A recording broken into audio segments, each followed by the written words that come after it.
살다 보면 기억이라는 게 참 이상해요.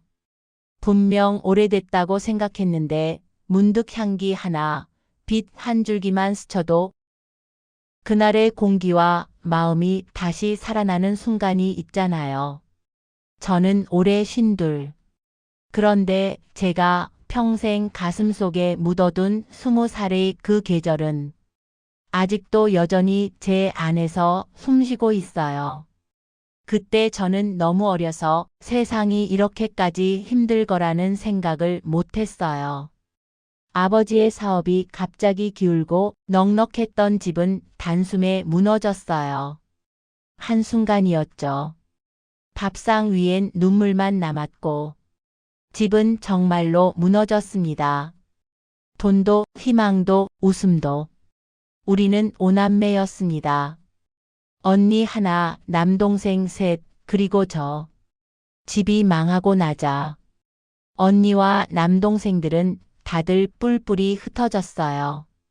남동생들은 일자리가 있다며 하나둘 고향을 떠났고 언니도 여기서는 미래가 없다며 다른 지역으로 가버렸어요. 남겨진 건 저와 부모님뿐이었습니다. 아직 16도 채 안 된 저와 늙어버린 부모님.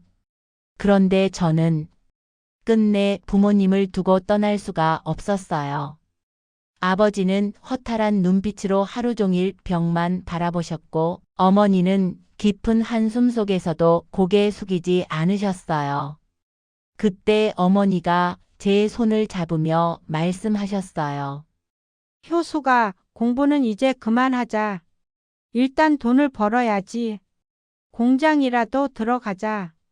그 한마디에 제 유년의 마지막이 잠잠히 끝났어요.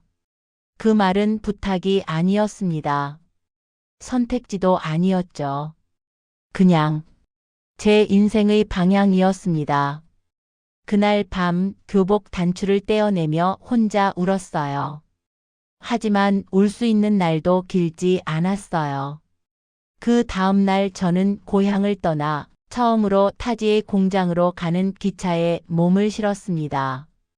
공장은 제가 처음으로 어른이 된 곳이었습니다. 기계 소리, 기름 냄새, 밤낮 없는 교대 근무.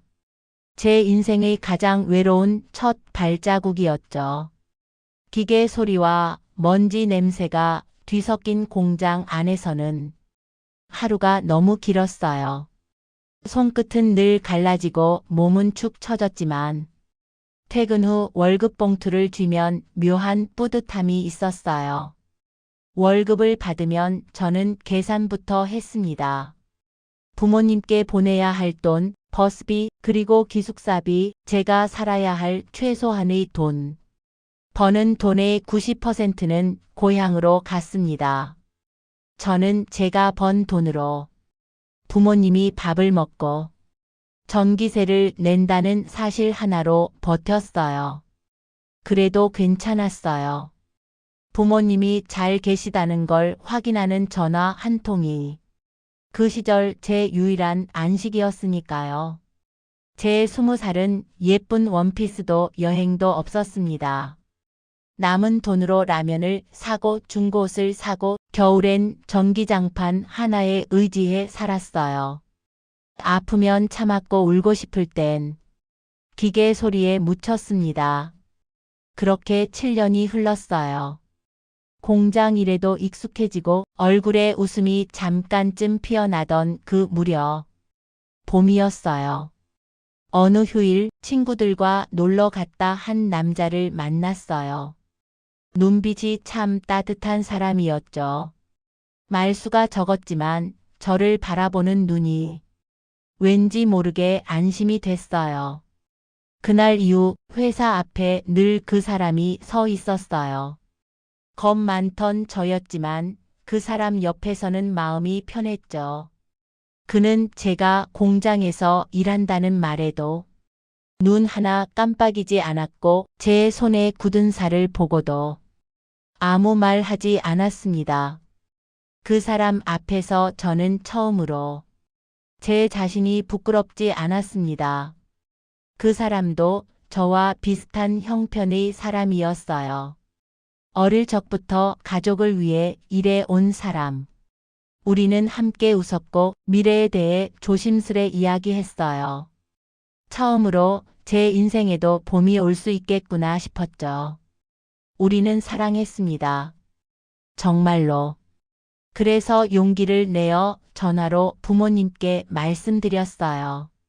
저 결혼하고 싶어요. 그동안 모은 돈 중 조금만 주시면 작게라도 시작해 보려고요. 처음으로 부모님께 무언가를 요구한 순간이었습니다. 하지만 돌아온 말은 차가웠어요. 모아둔 돈 없다. 그 돈 다 썼다. 언니 결혼시킬 때 보탰어. 이젠 남은 게 하나도 없다.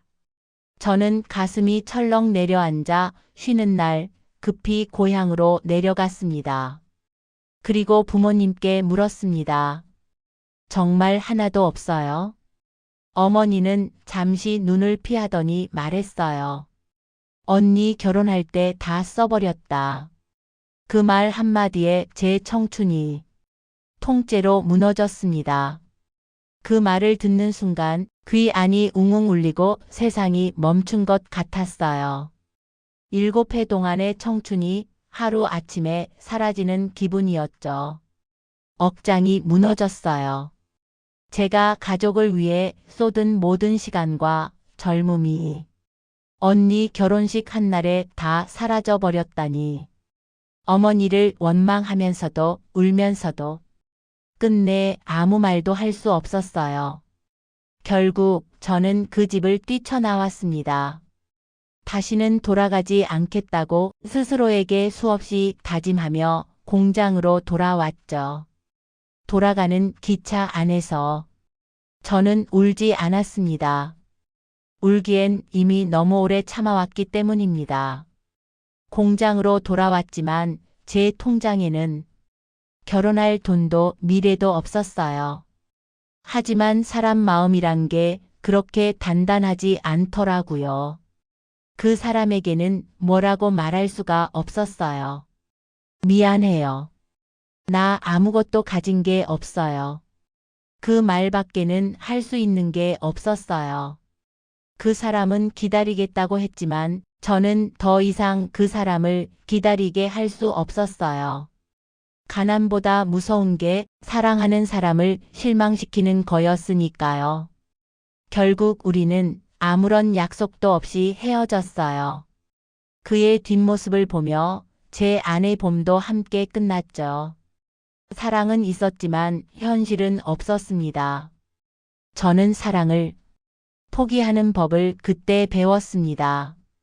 그 후 공장으로 돌아가 다시 일만 하는 날들이 이어졌어요. 사랑이 사라진 자리엔 기계 소리만 남았습니다. 저는 더 조용해졌고 더 무덤덤했어요. 사람들은 제가 강하다고 말했습니다. 하지만 저는 그저 울 힘이 없었을 뿐이었어요. 눈 뜨면 일하고 자면 또 아침.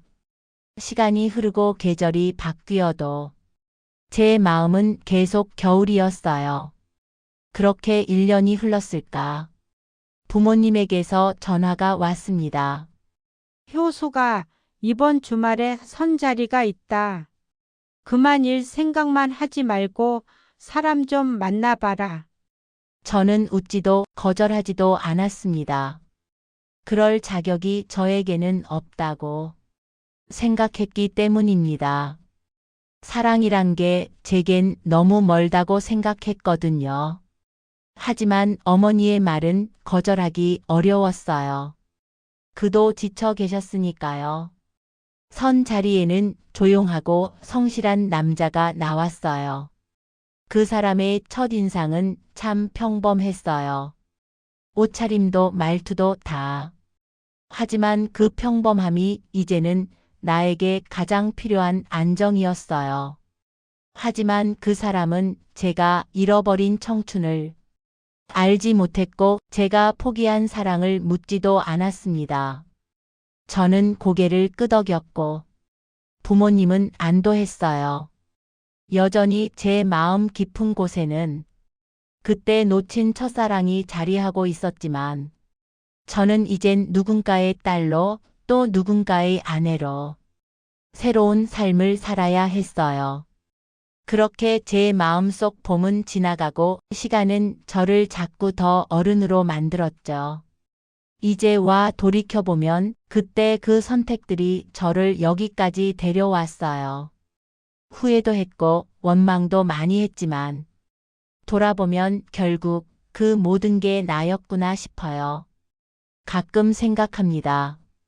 만약 그때 제 인생이 조금만 더 내 것이었다면 어땠을까 하고 세상이 제게 너무 가혹하다고 느껴졌던 날들. 그래도 저는 쓰러지지 않았어요. 그게 그때의 저였고 지금의 나를 만든 힘이에요. 저는 부모님을 원망하지 않는다고 말하고 싶습니다. 하지만 사실은 아직도 마음 한구석이 아픕니다. 저는 딸이었고 자식이었고 하지만 부모님에겐 늘 마지막이었어요. 가끔은 그때 그 남자를 떠올려요. 그 사람도 어딘가에서 자신만의 봄을 살아가고 있을까요? 그래요. 그때 저는 20살이었어요. 세상에서 제일 어리고 또 제일 어른 같았던 나이였죠. 모든 걸 다 잃었다고 생각했지만 사실 그때 저는 사랑을 배우고 세상을 견디는 법을 알게 되었던 것 같아요. 이젠 웃으며 말할 수 있어요. 그 시절의 나에게 고맙다고. 참 잘 버텼다고. 세월은 그렇게 흘러 끝내 제 마음의 상처도 조용히 굳어버렸지만 가끔 마음 한구석이 시리도록 그립습니다. 그때 저는 20살이었어요. 그리고 그 시절의 저는 여전히 제 안에서 살아있어요. 지금도 누군가는 저처럼 자기 인생을 뒤로 미루고 있을 것입니다. 저는 그 사람에게 말해주고 싶어요.